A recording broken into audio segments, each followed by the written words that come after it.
Obrigado, presidente, caros pares ministros. Bom, em toda a situação epidêmica, nós temos fases, temos etapas. Alguns países não tiveram sequer a etapa inicial de conhecimento.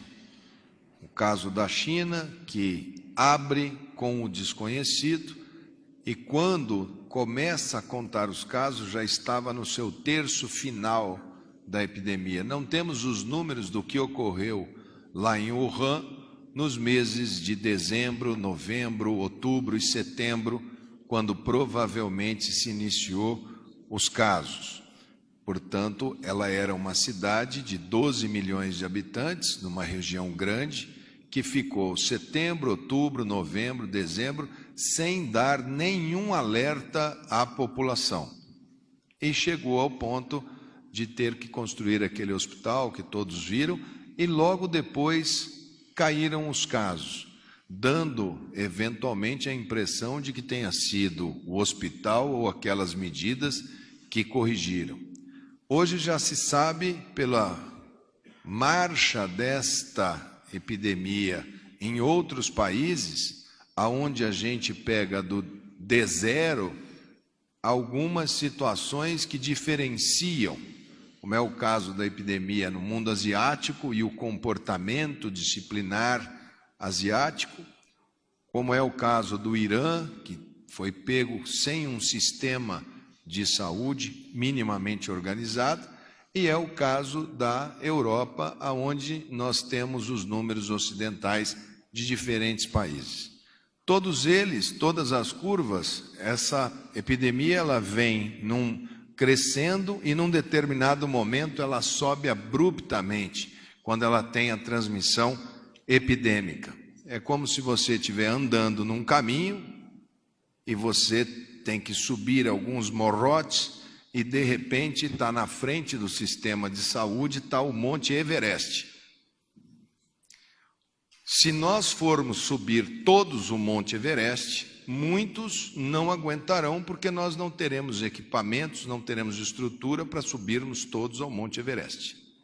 Agora, se conseguirmos não ter um monte tão alto, tão inclinado, se conseguirmos ter uma montanha igual às montanhas de Minas, alargarmos um pouco esse pico, muitos terão dificuldade de subir e descer umas montanhas, os mais frágeis.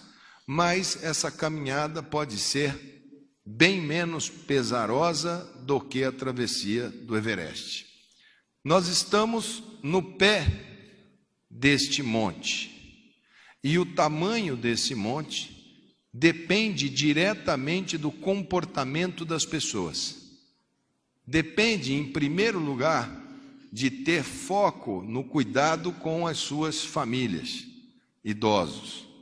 Depois vem uma série de estruturas de comportamento que vão ajudando. Agora, eu vejo que o Brasil tem alguns pontos muito positivos, muito bons. O primeiro, e aqui me permite, presidente, não é nada além de uma constatação, é o que vocês estão filmando e vendo daí. Eu tenho, entre todos os ministros aqui presentes, sob a coordenação do presidente, ações interministeriais, porque é uma equipe, e aqui, presidente, eu queria lhe agradecer em nome da saúde brasileira, de ter um ministério técnico e tão fácil de trabalhar. Isso é um ponto extremamente positivo. E a liberdade que o senhor deu para o Ministério da Saúde organizar aquela equipe técnica que está trabalhando tecnicamente, que eu tenho sido porta-voz. Todos da saúde pública brasileira entendem que, pela primeira vez, todas as áreas do Ministério estão com pessoas que são especializadas, são o que nós poderíamos ter de melhor para o momento. Então, isso facilita, isso é um ponto extremamente positivo e forte. O segundo é que algumas ações da natureza do nosso sistema, o SUS está presente em todos os municípios brasileiros. Eu não tenho uma cidadezinha brasileira, não tem uma comunidade quilombola ou indígena que não tenha o SUS. Nós podemos ter dificuldade? Podemos, mas o sistema de saúde vai estar ao lado dos 215 milhões de brasileiros. O presidente me colocou no começo, as primeiras vezes que eu trouxe, presidente, qual é a conduta? Abra todos os números, transparência total, vai mantendo informado tanto a sociedade quanto ao governo. Todos os passos foram dados nesse sentido. Nossa vigilância é considerada hoje, de todos os países, a que pegou os casos dentro do Brasil com mais rapidez. Conseguimos seguir paciente por paciente, identificamos transmissão sustentada por nexo epidemiológico. A grande maioria dos países começou a perder pacientes quando chegava em 80 casos. Eu sei que muitos ficaram na porta de hospitais. Essa notícia, como ela era uma notícia muito cobiçada, todo mundo morreu, e a gente estava aguardando que qualquer momento poderíamos ter que dar essa notícia. Em tempos de internet, se a gente for contar um por um dos que falecem por problemas respiratórios, nós vamos contar muitos. Mas nós tivemos o primeiro caso quando já tínhamos praticamente 300 casos confirmados. Os casos confirmados são importantes para a gente? São. Mas a gente sabe que existem muitos casos que estão acontecendo em paralelo, que não estão ainda nas estatísticas. Então a gente deve começar a perceber agora a subida dos casos. Hoje concluímos, lá no laboratório nosso federal, Evandro Chagas, no Pará, todos os laboratórios centrais dos estados estão capacitados com os equipamentos para poder rodar os exames nos estados. Acabou remessa de amostra. Estamos trabalhando hoje com a produção máxima de kits. Devemos chegar aí em torno, estamos nos preparando, com a única estrutura Fiocruz e uma outra Paraná, devemos chegar a 1 milhão de kits. Vamos abrir agora para outras estruturas poderem produzir também. E se tivermos possibilidade de aquisição, adquirir também. Vamos trabalhar com um bom número de kits que nós utilizaremos muito para fazer o diagnóstico nos nossos pacientes mais difíceis, aqueles com mais de 65 anos.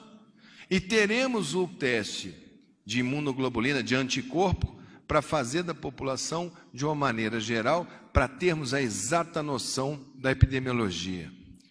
Devemos anunciar nos próximos dias o maior serviço de teleatendimento provocado, monitorado. Nós pretendemos fazer um volume muito grande de controle por algoritmo.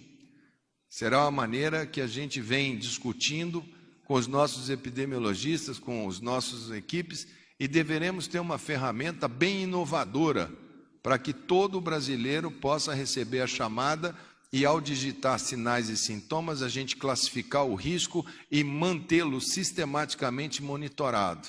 Até sexta-feira a gente apresenta. Também a telemedicina aí, de médico para atenção básica e de médico para CTI. Nós vamos regulamentar a telemedicina, o teleatendimento, a teleconsulta para todo o território nacional durante essa epidemia. Já organizamos a próxima reunião com os secretários estaduais.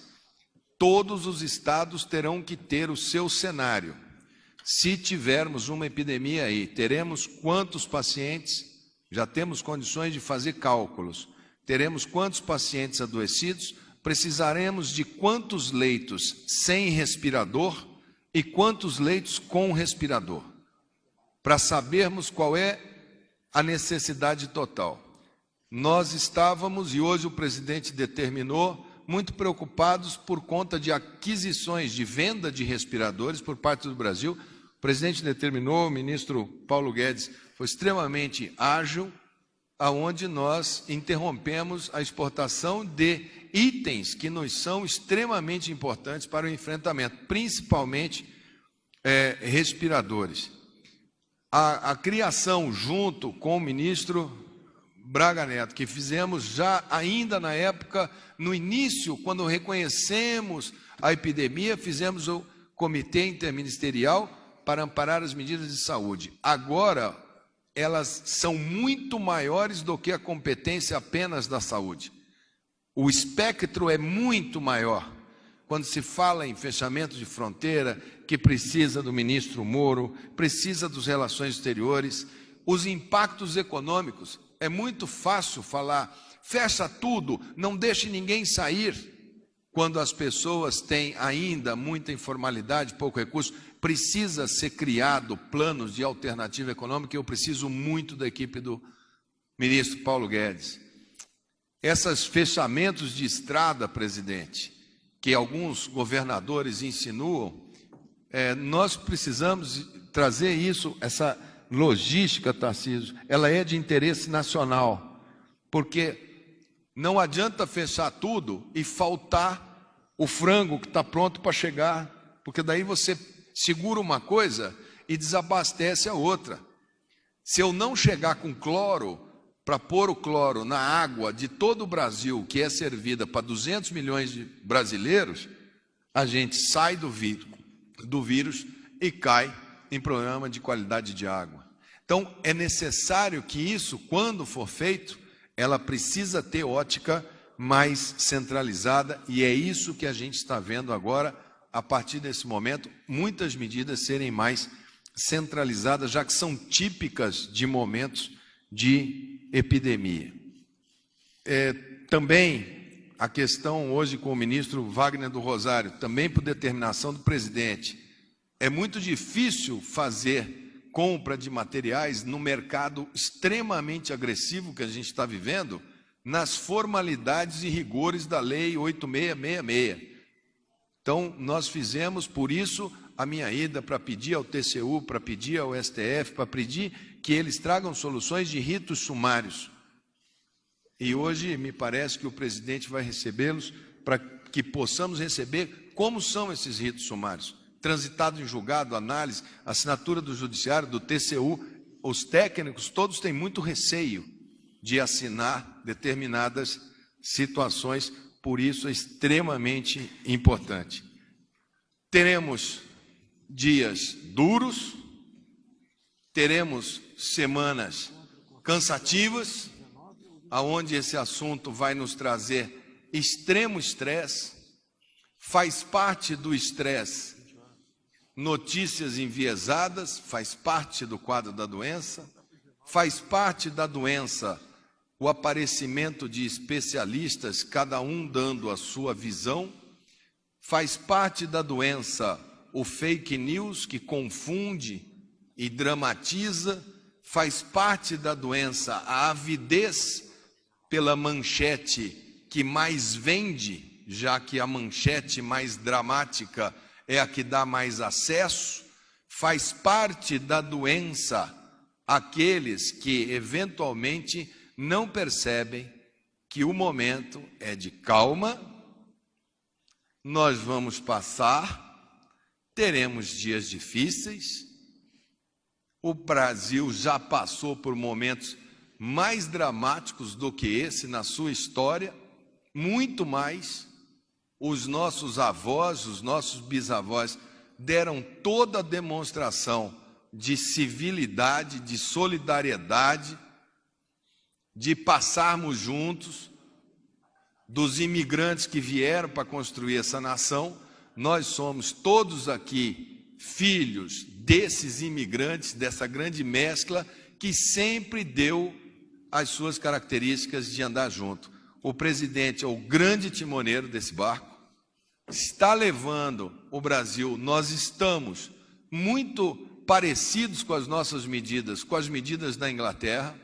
O nosso timing em termos de epidemiologia e termos desse tipo de situação é muito similar. Nós estamos muito atentos a como que o mundo está conduzindo e esperamos poder passar estressando ao mínimo, mas sabendo que podemos ter momentos em que medidas de mais restrição possam vir a ser necessárias. E, com certeza, essa equipe aqui, saberá muito bem assessorar a um ao outro e levar o presidente para nossas tomadas de decisão, como foram tomadas hoje. Então, acho que a saúde sabe do tamanho do enfrentamento, médicos, enfermeiros, fisioterapeutas, todo o pessoal da saúde, quando interrompem aulas de universidade, as da saúde não são interrompidas. Todos os profissionais de saúde do Brasil estão convocados para trabalharem na linha de frente. Faremos isso da maneira que a gente possa cuidar ao máximo desse setor, que num momento desse é extremamente precioso para cada um de nós. Então, presidente, essas são as medidas, como eles já vêm fazendo a narrativa, eu não vou colocar aqui todos os repasses que foram feitos, repasse para os estados, o Saúde na hora que foi mais 1 bilhão essa semana de crédito para eles instalarem os postos abertos até as 10 horas da noite, é um programa do governo federal, postos da unidade básica até as 22 horas, nós abrimos para praticamente todas as cidades do Brasil para habilitarem, já habilitamos todos os leitos de CTI que foram pedidos, rito sumário para abertura de hospitais, rito sumário para abertura de leitos, publicação dessas portarias, o governador abre o leito e informa, a gente reconhece que o leito e faz a verificação a posteriori para dar velocidade. Não temos nenhum leito lá aguardando publicação. Assim como o SAMU, que no ano passado eu trouxe para o presidente e falei, presidente, nós temos todo ano que renovar 20% da frota do SAMU. Cada 5 anos ela tem que renovar, senão a ambulância começa a ficar velha e caindo. Não fizeram renovação em 2018. Em 2019, nós tivemos que economizar, nós não compramos aquelas ambulânciazinhas de transporte pequenininhas, tipicamente utilizadas em anos políticos. Nós compramos 1.200 ambulâncias SAMU no ano de 2019 e renovamos em um ano 40% da frota. E é essa frota com 40% de veículos novos comprados por decisão do presidente é que estão na linha de frente da remoção das pessoas a campo. E vamos colocar mais 20% agora, nesse semestre agora, e mais 20% no segundo semestre, para termos 80% da frota em pronto emprego. Então, as ações todas estão acontecendo. Não há nenhuma dificuldade de espécie alguma. Acredito que, pelo contrário, para a saúde nunca foi tão bom, tão confortável para todos os que estão na saúde. Tem diálogo aberto comigo, desde a Academia Nacional até o pessoal que trabalha na cozinha do hospital, na manutenção do hospital, que eu vou precisar deles também, pessoal da estiva, pessoal que está ali na frente carregando o piano, não é só médico, é uma equipe enorme. Então, presidente, eu só gostaria que o senhor mandasse também para eles uma mensagem, porque eles curtem a sua live, porque eu tenho certeza que eles são extremamente ligados na sua fala. Então, quando a próxima vez que o senhor for na live, mandar uma mensagem para esse pessoal, que esse pessoal vai ser o soldado que vai para frente desse campo de batalha desenhado aqui pelo nosso querido ministro General Fernando. Acho que é isso, as principais notícias de hoje são essas.